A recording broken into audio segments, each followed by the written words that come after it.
America Iran में परमाणु deal पर तीसरे दौर की बातचीत से पहले ही अमेरिका ने ईरान पर फिर से नए प्रतिबंधों की घोषणा कर दी है। ईरान ने इसे उकसावे के तौर पर माना है। अमेरिकी फैसले की कड़ी निंदा करते हुए कहा गया कि यह वार्ता की भावना के खिलाफ है। दूसरी ओर अमेरिका की ओर से ईरान पर गंभीर आरोप लगाए गए और कहा गया कि ईरान तेल निर्यात से मिलने वाले पैसे का इस्तेमाल हथियारों और आतंकवादी संगठनों को मदद करने में करता है। बता दें कि अमेरिका इन दिनों हूतियों के साथ युद्ध के मैदान में है, जहां उसे अंसारुल्लाह की टीम से मुंहतोड़ जवाब मिलने का दावा किया जा रहा है। हूती लगातार लाल सागर में अमेरिकी युद्धपोतों को अपना निशाना बना रहे हैं। इससे हाल ही में एक खबर भी आई थी जिसमें कहा गया था कि अमेरिका के युद्धपोत यूएसएस हैरी एस ट्रूमैन पर हूतियों का इतना बड़ा हमला हुआ जिससे वो जख्मी हो गया। इसके बाद उसे सुधारने के लिए उसी जगह पर कार्ल विन्सन को उसके साथी के तौर पर उतारा गया। फिलहाल अमेरिका ने ऐसे संगठनों को ईरान से मदद का आरोप लगाया।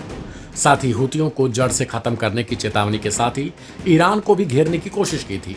लेकिन अब खबर है कि अमेरिका ने ईरानी परमाणु कार्यक्रम की बातचीत के बीच ही ईरान पर कड़े प्रतिबंधों की घोषणा की है। ईरान का इन प्रतिबंधों पर कैसा रिएक्शन? अनादोलू न्यूज एजेंसी की माने तो ईरान ने बुधवार को नए अमेरिकी प्रतिबंधों की निंदा की। इसके साथ ही कहा ये प्रतिबंध वार्ता के लिए वाशिंगटन के इरादे में कमी को दर्शाते हैं। गौरतलब है कि यूएसए वित्त विभाग ने मंगलवार को एक ईरानी व्यवसायी और उसके बड़े शिपिंग नेटवर्क के खिलाफ दूसरे देशों को तेल और गैस बेचने के आरोप में नए प्रतिबंध लगा दिए, जिसके बाद ईरान ने इसकी निंदा की। ईरान का रुख और अमेरिका का आरोप। ईरान की सरकारी समाचार एजेंसी की रिपोर्ट बताती है कि इन प्रतिबंधों पर ईरानी विदेश मंत्रालय का भी बयान सामने आया। विदेश मंत्रालय की ओर से कहा गया नए प्रतिबंध ईरान के साथ उसके परमाणु कार्यक्रम पर बातचीत करने की अमेरिका की इच्छा के दावे के कमजोर कर देते हैं। ईरानी विदेश मंत्री ने इसे धमकी भरा रवैया और सद्भावना और गंभीरता की कमी बताया। ईरान ने इसे एक अवैध कदम करार दिया और कहा कि यह अंतर्राष्ट्रीय कानून के मौलिक सिद्धांतों का खंडन करता है। अमेरिका ने आरोप लगाया कि ईरान तेल निर्यात से प्राप्त राजस्व का उपयोग ईरान के बैलिस्टिक मिसाइल और परमाणु कार्यक्रमों के साथ ही हिजबुल्लाह, हमास और हूती जैसे सशस्त्र समूहों को वित्त पोषित करने के लिए करता है। तीसरे दौर की बातचीत पर मंडराया संकट। यह कार्रवाई ऐसे समय में हुई है जब अमेरिका इटली की राजधानी रोम में ईरान के परमाणु कार्यक्रम पर बातचीत करने जा रहा है। दोनों देशों के बीच अभी कुछ ही दिनों में बातचीत भी होनी है। हाल ही में ईरान के परमाणु कार्यक्रम पर बातचीत शुरू हुई है। अमेरिका और ईरान के बीच ओमान में पहले दौर की बातचीत हुई थी। हालांकि रोम में होने वाली बातचीत को लेकर ईरान ने कुछ शर्तें भी रखी हैं।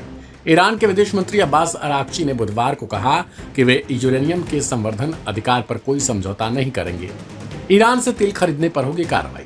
अमेरिका का कहना है कि कोई भी रिफाइनरी कंपनी या ब्रोकर जो ईरानी तेल खरीदता है उसके खिलाफ सख्त कार्रवाई की जाएगी।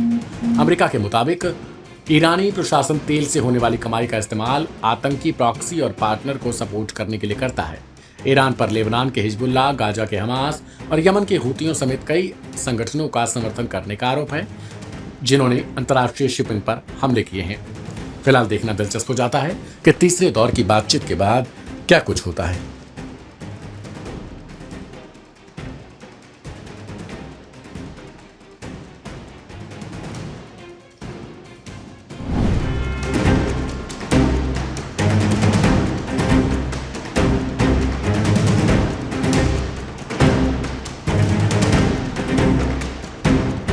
ये वीडियो यमन की राजधानी सना के हैं, जहां अमेरिकी एयर स्ट्राइक में भारी नुकसान हुआ है।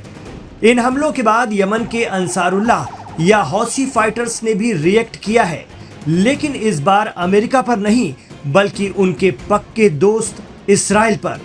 जी हां, यमन की अंसारुल्लाह मिलिट्री ने इसराइल की पोर्ट सिटी हाइफा पर बैलिस्टिक और हाइपरसोनिक मिसाइलों से अटैक कर दिया। इस बात की जानकारी खुद यमन की अंसारुल्लाह मिलिट्री के तर्जुमान ब्रिगेडियर जनरल यहिया सारी ने दी है। यमन के हौसियों का दावा है कि सिर्फ इसराइल का सबसे बड़ा बंदरगाह हाइफा ही नहीं बल्कि एक और अहमियत के हामिल इसराइली शहर जाफा में भी यमनी ड्रोन याफा ने तबाही मचाई है। इस तरह उन्होंने जबरदस्त अमेरिकी हमलों के बावजूद इसराइल के 2 शहरों पर निशाना साधा है। हालांकि इसराइल दावा कर रहा है कि उसने यमनी मिसाइलों को इंटरसेप्ट करके मार गिराया है। इस्राएली फौज आईडीएफ के मुताबिक हमले के बाद हाइफा, क्रायोट और गलील सागर के पश्चिमी इलाकों में सायरन बजाए गए और लोगों ने धमाकों की आवाजें सुनी। गौरतलब है कि इसराइल के जिस हाइफा शहर को अपनी मिसाइलों से निशाना बनाने का यमन के अंसारुल्लाह दावा कर रहे हैं, वो यरूशलेम और तेल अवीव के बाद इसराइल का तीसरा सबसे बड़ा शहर है। यहाँ करीब 3 लाख लोग रहते हैं। यहाँ पर सबसे ज्यादा बहाई समुदाय के लोग रहते हैं।